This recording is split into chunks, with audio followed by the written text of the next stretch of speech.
Hello everyone and welcome back to my channel. आज हम करेंगे स्केलेटन के बारे में फटाफट समरी। ठीक है, स्केलेटन के बारे में हम आज फटाफट से जो भी उसकी मेन बेसिक पॉइंट्स हैं वो सब जान लेंगे। जब भी हम स्केलेटन की बात करते हैं तो स्केलेटन इंक्लूड करता है बोन्स को और कार्टिलेजेस को, या फिर हम ये भी बोल सकते हैं कि skeleton is made up of bones and cartilages. Okay, and skeleton के लिए बहुत बेसिक सा सिनोनिम जो होता है वो होता है ऑस्टियन।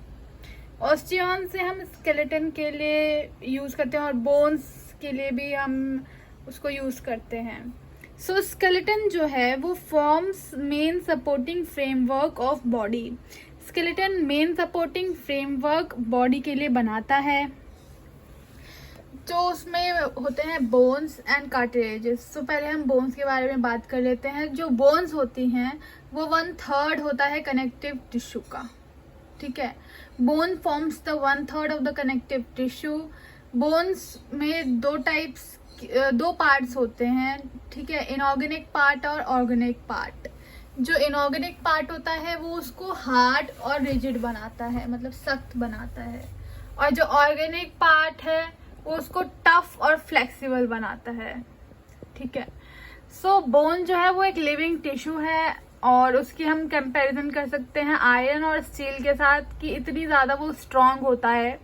ठीक है, एंड बोन में ग्रोथ शो होती है, जैसे प्लांट ग्रोथ शो करता है उस तरह से बोन्स भी ग्रोथ शो करती हैं। ठीक है, ग्रेटर रीजनरेटिव पावर होती है बोन्स में एक्सेप्ट फॉर द ब्लड। मतलब ग्रेटेस्ट रीजनरेटिव पावर होती है बस ब्लड को छोड़ के, क्योंकि सबसे ज्यादा बढ़िया रीजनरेटिव पावर होती है ब्लड की, उसके बाद बोन्स की होती है, फिर बाकी टिश्यूज की।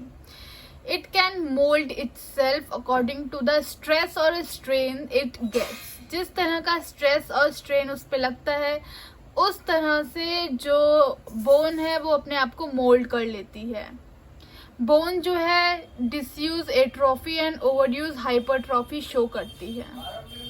ओके, फंक्शंस की बात करें, फंक्शंस ऑफ द बोन, ये शेप और सपोर्ट देता है बॉडी को, resist any form of stress, किसी भी टाइप का जो स्ट्रेस है उसको रेसिस्ट करता है, सरफेस देता है attachments of tendons, muscles, ligaments, इन सब के लिए ये सरफेस देता है अटैचमेंट के।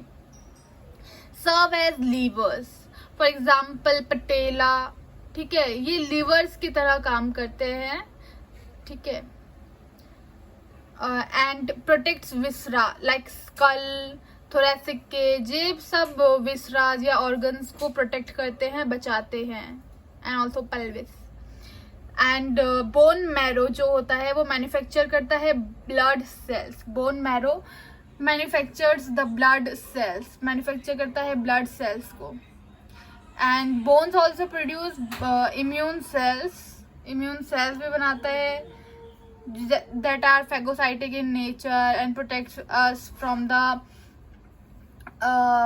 अदर माइक्रोब्स और ऑर्गेनिजम्स। एंड बोन्स में एयर साइंसेस भी होते हैं जो कि अफेक्ट करते हैं टिम्बर ऑफ वॉइस किस तरह की आएगी वो अफेक्ट करता है ये। एंड जो लार्जेस्ट पैरानेसल एयर साइनस है वो अफेक्ट करता है वॉइस को। अगर हम बात करें क्लासिफिकेशन ऑफ बोन्स की, क्लासिफिकेशन 4 डिफरेंट मेन टाइप्स में ये क्लासिफाई है अकॉर्डिंग टू द शेप। उसकी क्लासिफिकेशन दे रखी है, डेवलपमेंटल क्लासिफिकेशन है, रीजनल क्लासिफिकेशन है एंड स्ट्रक्चरल क्लासिफिकेशन है। अगर हम सबसे पहले अकॉर्डिंग टू द शेप की बात करें, शेप में उसकी जो क्लासिफिकेशन है वो है लॉन्ग बोन्स होती हैं, शॉर्ट बोन्स होती हैं, फ्लैट बोन्स होती हैं, irregular bones, pneumatic bones, sesamoid bones, accessory bones and heterotropic bones. ये शेप में इतने डिवाइड किया गया है। ओके, लॉन्ग बोन्स में फीमर, ह्यूमरस, ये सब आ जाएगा। ठीक है, शॉर्ट बोन्स में आपके आ जाएंगे carpals and tarsals. Flat bones में फॉर एग्जांपल रिब, ठीक है, एंड स्कैपुला। फ्लैट बोन्स में आ गई। इरेगुलर बोन में जैसे पेल्विस की बोन हो गई, वो इरेगुलर है। न्यूमेटिक बोन्स में ऐसी बोन्स जिसमें एयर साइनसेस हैं और एयर गैप्स हैं, ठीक है। सिस्मोइड बोन्स जो मैकेनिकल सफिशिएंसी बढ़ाती हैं एंड मूवमेंट ऑफ आर्म बढ़ाती हैं। So for example patella, the necessary bones कभी कभी प्रेजेंट होती है एंड वो लाइक नॉर्मली फिर वो फ्यूज हो जाती हैं, ठीक है। एंड हेटरोट्रॉपिक बोन्स कभी कभी नहीं भी प्रेजेंट होती। फॉर एग्जांपल जैसे जो हॉर्स राइडर्स होते हैं उसमें जो अडक्टर मसल है उसमें एक बोन फॉर्म हो जाती है, सो वो होती है, वो एग्जांपल है एक हेटरोट्रॉपिक बोन का। And for next is developmental classification. So developmental classification is based on कि बोन कहाँ पे फॉर्म हो रही है, ठीक है, उसका डेवलपमेंट कहाँ पे हो रहा है। So membranous bones, cartilaginous bones, membrano cartilaginous bones, somatic bones, visceral bones.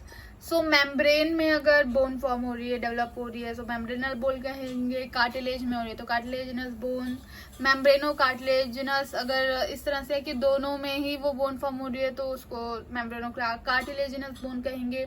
Somatic bone कहेंगे अगर सोमा या बॉडी से वो बोन ओरिजिनेट हो रही है। विसरल बोन अगर किसी पर्टिकुलर ऑर्गन से वो बोन वहां पर बोन प्रेजेंट है तो उसको विसरल बोन कहेंगे। Next is regional classification. So regional classification I hope आपको पता होगा कि रीजनल क्लासिफिकेशन में एक्साइल स्केलेटन और अपेंडिकुलर स्केलेटन प्रेजेंट होते हैं। एक्साइल स्केलेटन वो the bones that are found in the midline of the body and appendicular skeleton में वो बोन्स हो जाती हैं जो कि साइड में, बॉडी के साइड में जो प्रेजेंट होती हैं, ठीक है। And next classification is structural classification. So structural classification में macroscopically and microscopically है. So macroscopically which can be seen by naked eye. So there is two classification, that is compact bone and cancellous bone. Compact bone जो outer side ज्यादा present होती है and जो थोड़ी hard होती है, and cancellous bone जो middle में प्रेजेंट होती है बोन के। एंड माइक्रोस्कोपिकली अगर देखा जाए तो लेमेलार बोन होती है, वुवन बोन होती है, fibrous bone, dentine bone and cement bone. So ये बोन्स प्रेजेंट होती हैं। फिर हम बात करते हैं कि एक अडल्ट लॉन्ग बोन के बारे में। सो अडल्ट लॉन्ग बोन जो है उसमें अगर आप पिक्चर देख पा रहे हैं तो एपिफाइसिस होता है, एपिफाइजियल प्लेट होती है जो कि कार्टिलेज से बनी होती है, मेटाफाइसिस होता है, then compact bone outer side में, कैंसलस बोन इनर साइड में प्रेजेंट होता है, डायाफाइसिस होता है जो एपिफाइसिस से अपोजिट पे प्रेजेंट होता है, एंड फिर मेटाफाइसिस। एपिफाइसिस एंड डायाफाइसिस को जो जोड़ता है वो मेटाफाइसिस होता है। देन अगर ब्लड सप्लाई देखें, so blood supply of bones are long bones, nutrient artery supply करती है। Then there are more arteries, that for example periosteal arteries, epiphyseal arteries, metaphyseal arteries, ये सब बोन को सप्लाई करती हैं। नर्व सप्लाई देखा जाए तो nerves accompanying blood vessels, blood vessels के साथ ही नर्व्स जो होती हैं वो आती हैं एंड नर्व सप्लाई देती हैं बोन्स को। मोस्टली वो सिंपैथेटिक एंड वैसोमोटर होते हैं नेचर में। अगर development and ossification of bone की बात की जाए तो इंट्रामेम्ब्रेनस या इंट्राकार्टिलेजिनस होते हैं, ठीक है। ओसिफिकेशन अगर मेम्ब्रेन में हो तो इंट्रामेम्ब्रेनस ओसिफिकेशन बोलेंगे, अगर कार्टिलेज में बोन ओसिफाई कर देती है। सो अगर मेम्ब्रेन जो है ऑसिफाई करता है इंट्रामेम्ब्रेनस, एंड अगर कार्टिलेज में ऑसिफाई करती है तो intracartilaginous. Growth of a long bone, अगर हम बोन की ग्रोथ देखें तो अगर वो लेंथ में अगर इंक्रीज हो रही है तो किस तरह से होती है, मल्टीप्लीकेशन होते हैं सेल्स का, कहाँ पे, एपिफाइजिस में, एपिफाइजियल प्लेट ऑफ कार्टिलेज जो हमने देखा था, एपिफाइजियल प्लेट ऑफ कार्टिलेज ये एपिफाइजिस के नीचे जो प्रेजेंट है वहां पे सेल्स का मल्टीप्लिकेशन होता है और उस हिसाब से फिर लेंथ वाइज वहाँ पे ग्रोथ होती है बोन की। एंड अगर थिकनेस की बात करें तो थिकनेस जो डीपर लेयर ऑफ पेरियोस्टियम होता है, आउटर कवरिंग ऑफ बोन जो होती है पेरियोस्टियम, उसकी जो डीपर लेयर है वहाँ पे सेल्स मल्टीप्लाई करते हैं, तो जो बोन है वो थिकनेस में ग्रो करती है। ओके, अब आ जाते हैं कार्टिलेज के बारे में थोड़ा सा। सो कार्टिलेज जो है वो सेल्स एंड फाइबर से बनता है, जो कि कॉन्ड्रोसाइट्स होते हैं, एक फर्म जेल लाइक मैट्रिक्स में वो वहाँ पे एम्बेडेड होते हैं, जो कि म्यूकोपॉलीसेकेराइड्स से रिच होता है जो मैट्रिक्स। एंड ये मोर इलास्टिक होता है देन बोन से, मतलब ज़्यादा इलास्टिक होता है ये बोन से। अगर फीचर्स की बात करें कार्टिलेज की, तो इसमें वेसल्स नहीं होती, ना ही कोई लिम्फेटिक्स होती है, ठीक है। लेकिन अगर जब एम्ब्रायो में होता है फीटस, तो तब जब तक जो बेबी है वो बॉर्न नहीं हो जाता है, तब तक उस कार्टिलेज को ब्लड सप्लाई मिलती रहती है। लेकिन एक बार जब वो बेबी बॉर्न हो जाता है उसके बाद उसकी ब्लड सप्लाई नहीं रहती है कार्टिलेज की। And no vessels, no lymphatics, no nerves surrounded by perichondrium. जैसे जो बोन है वो उसकी आउटर लेयर होती है पेरियोस्टियम, ऐसे ही कार्टिलेज की जो आउटर लेयर होती है वो पेरिकॉन्ड्रियम होती है। एंड टाइप्स ऑफ कार्टिलेज की बात करें तो 3 मेन टाइप्स के कार्टिलेज फाउंड होते हैं, that is highline cartilage, elastic cartilage and fibro cartilage. I hope बाकी टाइप्स ऑफ कार्टिलेज के बारे में एक मेन वीडियो फिर कभी बनाएंगे। एंड आई होप आपको मेरी ये वीडियो जो समरी है स्केलेटन की वो पसंद आई होगी। एंड अगर आपको मेरी वीडियो पसंद आई तो मेरी वीडियो को लाइक करें, कमेंट करें एंड मेरे चैनल को सब्सक्राइब करें। Thank you so much for watching, bye.